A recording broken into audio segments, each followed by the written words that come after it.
sa sakit, mga pangakong di ko tinupad, mga pusong sinaktan at mga luhang pinaagos.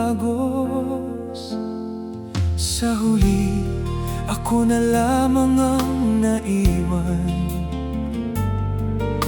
pasa ng bigat ng sarili kong pagkakamali. At doon ko naunawaan na hindi ko pa talaga alam ang tunay na pag-ibig. Paano ko maibibigay ang pagmamahal na hindi ko pa lubos na nauunawaan? Paano ko maibibigay ang pag-ibig sa iba kung ako mismo ay hindi ko pa ito natatagpuan?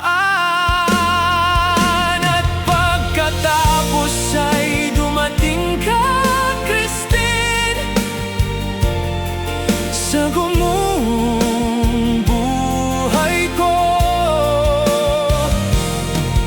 Binigyan mo ako ng isa pang pagkakataon na hindi ko inakalang karapat dapat kong matanggap.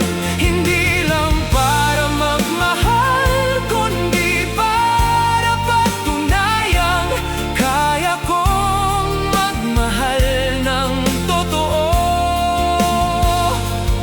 At sa piling mo ay natutunan ko rin kung paano makadama ng tunay na pag-ibig.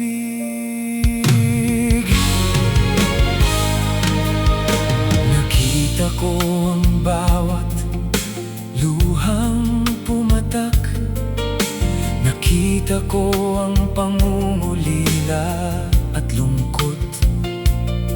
Napasan mo habang malayo sa mga taong mahal na mahal mo. Iniwan mo ang nakasanayang tahanan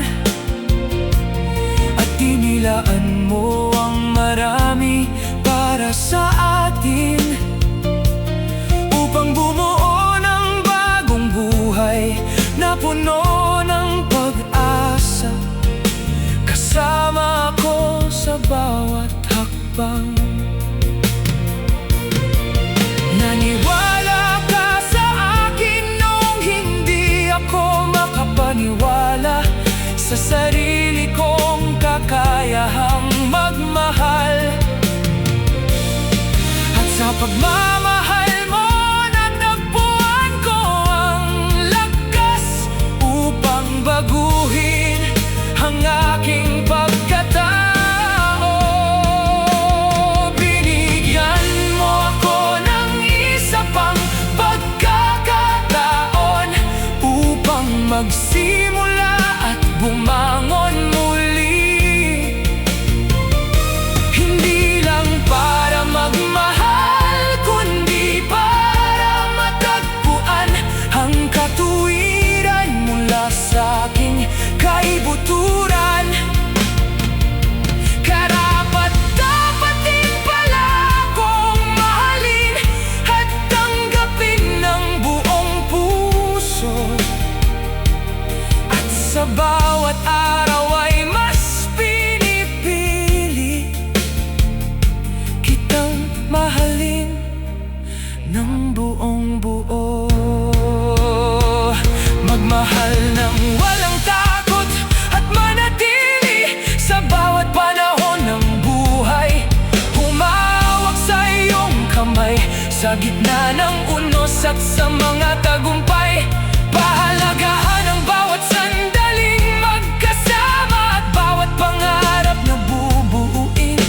At araw-araw, Christine, ikaw pa rin ang pipiliin ko habang buhay.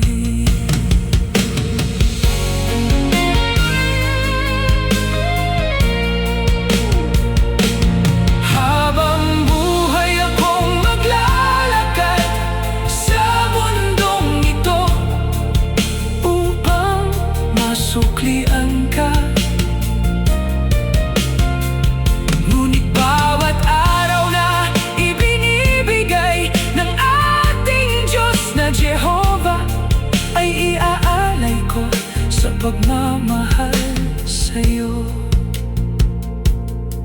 Dahil ang pinakamagandang biyayang ipinagkaloob niya sa aking buhay ay ikaw. Ang huli kong pagkakataon, ang pinakamalaking pagpapala ko mula kay Jehovah ay ikaw.